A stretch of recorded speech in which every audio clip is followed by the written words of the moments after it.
sound stressed. I'm feeling very stressed out lately. Really? You never sound stressed to me. I'm not even sure what that would look like. All right, fine. You're right, I'm not. But a lot of people are, and I just want to help them out. We all want to help them out. And the people we are referring to are you out there, the lawyer people. Ooh, lawyer people. Sounds ominous. But seriously, being a lawyer is a hard gig. At least that's what they tell me. The hours are absurd, the workload never ending, and the pressure is immense. Well, I could read them a soothing bedtime story. Later, Joe. Later. How about we put on our Birkenstocks, burn some incense, and play some very zen music? How about we don't? Okay, fine. We don't have to do that if it isn't your jam. But in today's episode, we will talk about different ways to find balance in a very demanding profession.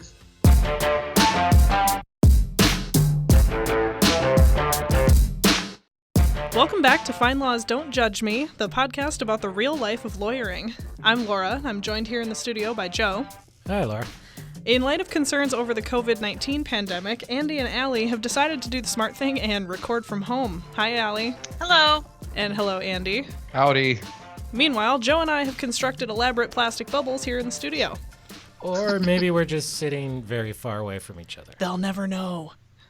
On today's episode, we're covering a different type of ailment that far too many lawyers encounter, burnout. But before we move on to our main segment, Allie has a few tips for us regarding coronavirus. Right, Allie? I do. Like everyone, we are thinking about coronavirus. So we thought we'd start this episode by talking about how it is affecting lawyers, particularly small and solo attorneys who are wondering about how to make it through the next few weeks or potentially months, with those concerns wreaking havoc on day-to-day business operations. But first, just to be sure, do you all have enough toilet paper? I knew it. I knew you were going to call me out on this.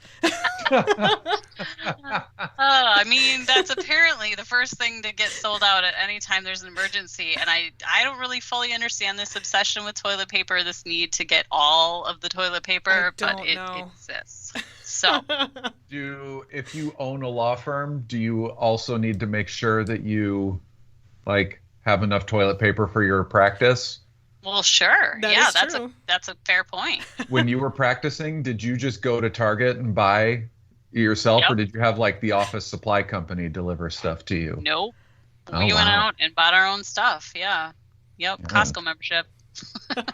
I can say do not go to Costco if you can avoid it. I went last night, and I never want to leave the house again. So, Well, you shouldn't, so that's fine. yeah. A little bit more seriously, though, large and international firms have already started closing. Law schools are remote. All the top-tier schools are out for the year, or at least they're remote for the year. So, they're taking it seriously. So, what are some of the ways that smaller firms like the ones that you had are preparing for this? Well, I mean, I think like everybody else, the biggest change, which is sad that it's a change because it should just be happening, people, but good hygiene practices. Yeah. Keeping your distance, washing your hands, hand washing, obviously and avoiding touching your face is, some of the best ways to protect yourself. Obviously, it's airborne as well. I think all of us are realizing how much we really, really like to touch our faces. Social distancing, not as much of an issue. That's like a Friday night. So,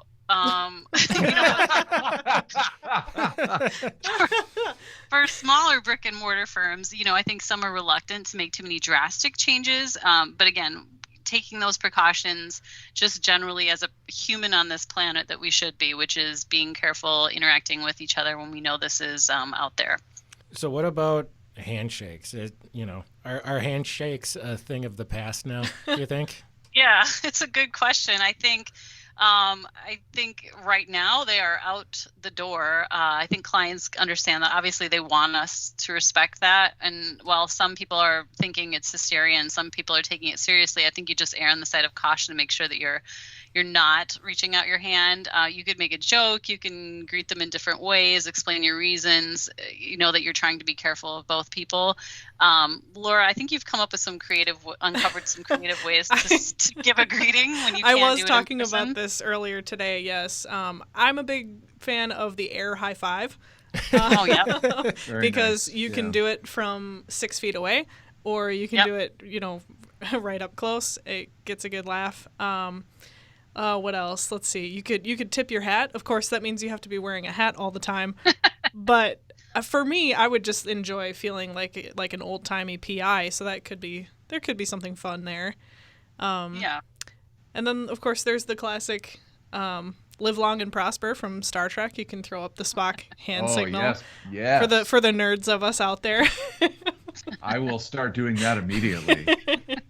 What about the namaste? Has anybody started doing the namaste? I suppose you could, or you could salute. I hear it's trending. Yeah, I mean that kind of seems to be the thing now, but I don't know. I've never done it before. I think I would have a hard time walking up to a client. I'm and not doing really the sure if you'd pull it namaste. off. Yeah, no, I don't think I would. I think just a nice greeting will be enough, and just say, if they reach out their hand, just say, hey, we're not supposed to be doing that right now. So. Yep. Or jazz hands. Ooh, yeah, jazz hands is Ooh. a great idea. Yep.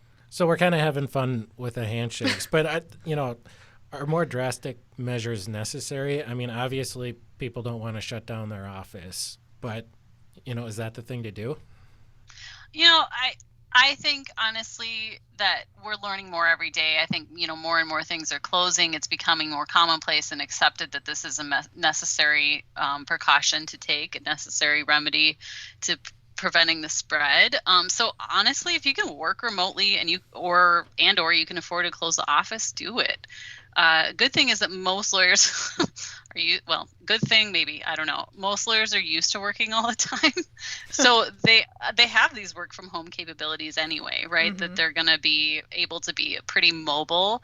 It might be hard for more entrenched in their ways traditional firms who only have brick and mortar and don't allow work from home ever.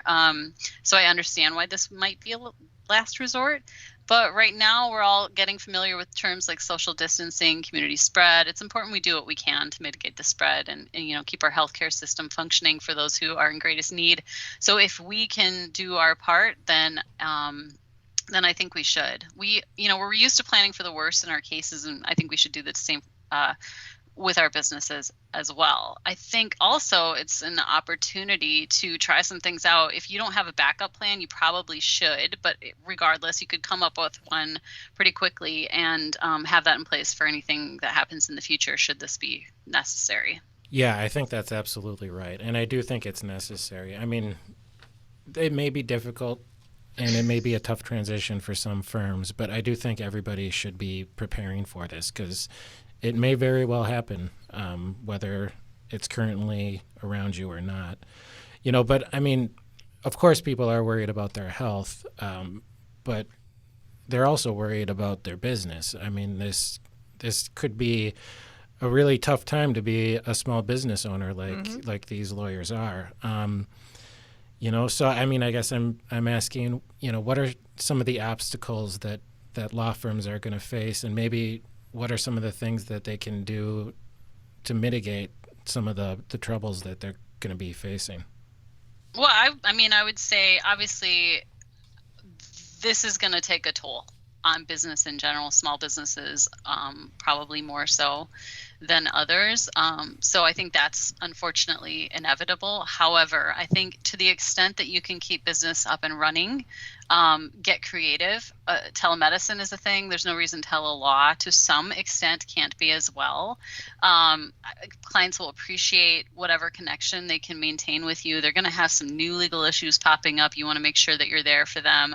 There's a lot of things we can do with technology today, thankfully. I mean, it's hitting us at a time where I think we can still do what we can to eke out, as much of the day-to-day routine as we can. And again, hopefully there's going to be some relief for small business owners, including small law firms. We don't know exactly what that's going to look like, but there will be something. Again, it's going to be work. It's just going to look different. So it's an opportunity for us to think creatively about how we address our client needs. Yeah, thanks, Allie. I think that's really helpful because I know, like everybody, we're concerned. We're doing what we can. But there's a lot going on, and I think this is kind of on the forefront of everybody's minds. So, you have some experience with running your own firm, and I think it's helpful to, talk about ways that we can help mitigate some of the risk that's going around. So I appreciate that. And I'll pass it back to you, Laura. Yeah, I mean, yeah, it's important for people to be mindful right now of their own health as well as others, and yeah, to be thinking about how this is going to affect their business. Which leads us to our main discussion today, which is on burnout.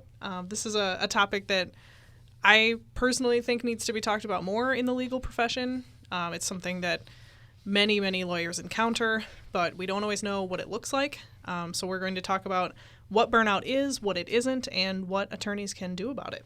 So the term burnout gets thrown around a lot, especially in the legal field, but so far the problem is it hasn't been medically defined. So some people don't even really want to recognize that it's a problem. But it is more than just job stress. It often stems from a mismatch between a person and some aspect of their job, or even all aspects of their job. It's also often a systemic problem and not just a sign that an individual can't hack it. What makes it hard for it to pin down, though, is that it can manifest in different people in different ways. There are physical symptoms, there's psychological symptoms, behavioral things, but the big four that seem to come up all the time are exhaustion, cynicism, feeling ineffective in your job, and a shortened attention span. Yes. Right, of course. I was just checking all those off. Yeah. All four, thank you. Well, and that's one thing that's important to point out here is that, of course, we all experience these things occasionally or even a good chunk of the time in our jobs. But for someone who's experiencing burnout, it's chronic. It's all the time. Well, and it makes it hard to get any work done, right? Right. I mean, that's kind of the main symptom is a lower efficacy in your work, and maybe, having a hard time caring about that, right? Because you're disillusioned, you're metaphorically beat up, and it's just, that, yeah, we all get exhausted and cynical on occasion, but this, just like we all get sad, but depression is something else. Right, exactly. Yeah, I have seen several experts who refer to this as a disease of disengagement, and I think that's a really totally. good, it's a good way to put it, that it's this constant, both feeling overwhelmed but also not exactly caring. It's a really interesting and specific feeling. Have any of us encountered this in our lives as attorneys? A lot of it sounds very familiar to me, even from when I was a law student. In my professional life, not so much. I've been very lucky that way, but a lot of this sounds very familiar to years 2 and 3 of law school. I would say, as a non-lawyer, I had a prior job where what Joe was talking about with the loss of efficacy and the shortened attention span, where it just and when it set in, it was just impossible to get out from under. The only thing was like the possibility of a change, and then also just like my total fear of a sort of like performance review type scenario where I was like, okay, I know I have to at least get this stuff done, but I'm not going to like it. I'm not going to tolerate it. I'm going to, it was just, it's hard to describe the feeling now. Sure. That I'm not in that, but it was a truly miserable experience for a prolonged period of a couple months. Yeah, I think that's the prolonging nature of it, just like and that apathy, and it's I think it goes counter to who a lot of us are too when we experience it. We're like, this isn't right, like this is not at the level I'm used to operating, and I can't seem to get there or know how to get there because it's just crushing right now. Yeah, I couldn't make myself care. Yeah. And I think in my experience, I really enjoyed a lot of aspects of practice, but I definitely had periods where I was like, just the pressure to maintain this high level of performance in all aspects of my life, personal and professional, quite honestly. Making enough money, getting enough clients, doing the right things for your clients, running the business, all the thousands of little things that are repetitive that you have to do, the emotional toll that it can take, kind of all can really burn you out and make you super cynical. Yeah, that seems to be about the big everything. one is, feeling really cynical. And then also people tend to lash out when they have, or when they're dealing with this. Anger and irritability are one of the most common symptoms, along with like forgetfulness, getting sick a lot. That's one that I've started to see even with some people that I know in various types of practice, where it just feels like they're sick all the time, and it's almost like they're, your body is turning on you. Okay. Can I just note that curiously quiet is Joe, who must never have been burned out. Joe. So, He's so chill. well, yeah, no, I mean, I've certainly suffered periods of disillusionment and cynicism and burnout. I mean, it wasn't extended, so I don't want to maximize it, But yeah, I mean, I think we're all familiar with the symptoms, and I think it's also important when we talk about burnout to distinguish it from other, actual mental health diagnoses. Oh, absolutely, yeah. I mean, because burnout is a thing, the WHO considers it legitimate, and it should be considered legitimate because it is its own thing, but it's also not a medical condition. Right. You could have anxiety, generalized anxiety disorder, you could have major depressive disorder, and these things can also contribute to burnout. So Absolutely, I think it's just kind of, the first part of any problem is defining it, right? I mean, we got to approach it like we would a legal problem. We got to first define the issue. And so knowing when you're burned out and knowing when maybe it's something else, I think is kind of the first step. So that's why I appreciate this conversation about symptoms and what's causing it. Yeah, so maybe it's a question too for the individual if they're reaching their limit to ask, is this something other than burnout that I need to have checked out first? And then if that isn't what's going on, maybe it is a burnout just with their daily grind at work. Or if you're lucky enough, like me, to already have a therapist, it just you can talk about this too. Yeah, definitely. Yep, I mean, exactly. I do believe that basically everyone can benefit from therapy of some kind. It doesn't have to be all the time, but yeah. Or really just anybody to talk to.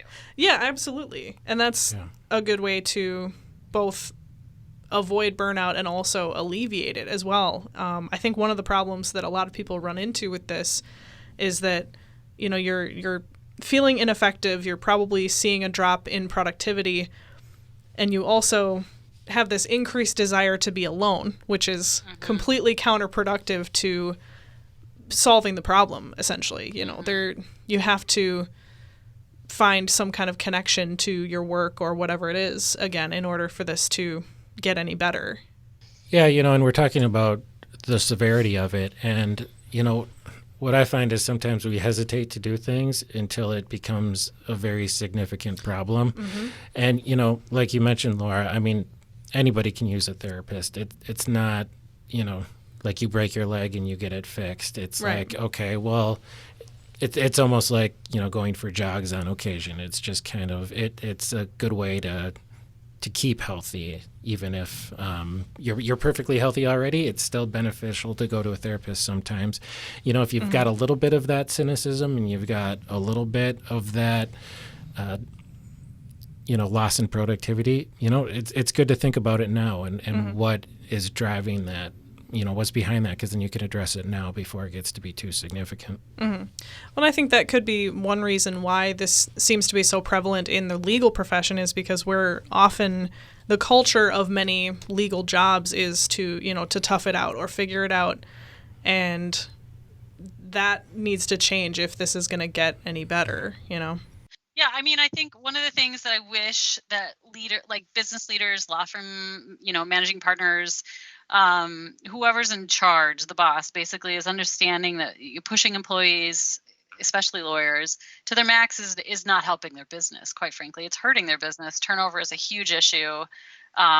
It's also harmful to work product, quite honestly. Like if you aren't putting in your best effort every day because you haven't had vacation in 4 years, or any break at all, that's not doing anybody any favors, clients, the firm, anybody. So I really think it's a effort on behalf of the company itself, the firm, the lawyer themselves, everybody has to identify this, address it, and put in measures to make sure that it doesn't happen. Are mental health days a thing in the legal profession? Yes. Oh, I'm so glad you brought it up. Yes. So I was going to say, this is a very silly thing, but I started this when I was actually a law clerk. One of my colleagues used to take her birthday off every year, and I was like, well, that seems, like kind of a good idea. And she's like, it wasn't for any purpose other than a mental health day. And obviously you can't always know that you're going to need one when it's your birthday, but it's a good yearly exercise to take a day where you do whatever it is that you need to do to check out, whether it's reading a book, going for a walk, getting a massage, casual shopping, like whatever it is that you want to do, go for a long bike ride. But it's a day just for you to make yourself a priority, and an annual reminder to do so. Yeah, I think that's a great idea. Do not make your employees feel bad for taking a mental health day. Right. If you do that, you're a bad boss in any field of work. Yep. Preach on, Andy. Yep. No, I think that's exactly right, though. Yeah, to take a few days for yourself, not necessarily, because you got to clean the garage, but just because, take some time for yourself, because it's hard to get that time. And, even big law firms, which are kind of have the reputation for, work hard and then work harder, they're starting to recognize some of the problems that Allie, you brought up. And, I've seen some firms, I'm sorry, I'm forgetting the name, but they allow their associates sabbaticals. So they'll take, like 6 months. If they've been working at the firm for several years, they can get 6 months to pursue their own project. And that may be traveling, that may be finally spending time with their family. That may be writing a book, whatever they want to do. But it's just some time so that they can kind of refocus and not get lost in the billable hour. And I think our mobile society makes it even more common now. We are able to do work pretty much from wherever we're at, which is a benefit and a burden. And so I think being, checking out, leaving your cell phone off or doing whatever is an important part of it too. And I think a lot about, and I ask myself this question, is whether whether I work to live or I live to work. And there's no right answer, quite honestly.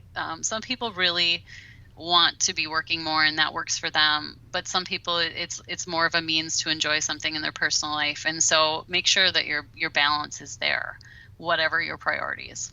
Yeah, and I did like kind of what you said there, where I was talking about sabbaticals, but it doesn't have to be something drastic. It can be as much as turning off your phone one night so that you don't know if somebody emailed you at 8:30 p.m. and you can just relax, spend some time maybe outside, and it, little things like that do actually add up. And if you can work hard during the day and then get home and put it all behind you, that really makes a difference than if you're constantly reading email, and that can end up lowering productivity more than anything. It's not even like if you're just answering emails all the time, you're not necessarily getting any of the work done that you need to anyway. So I really like those kind of small things that we can do.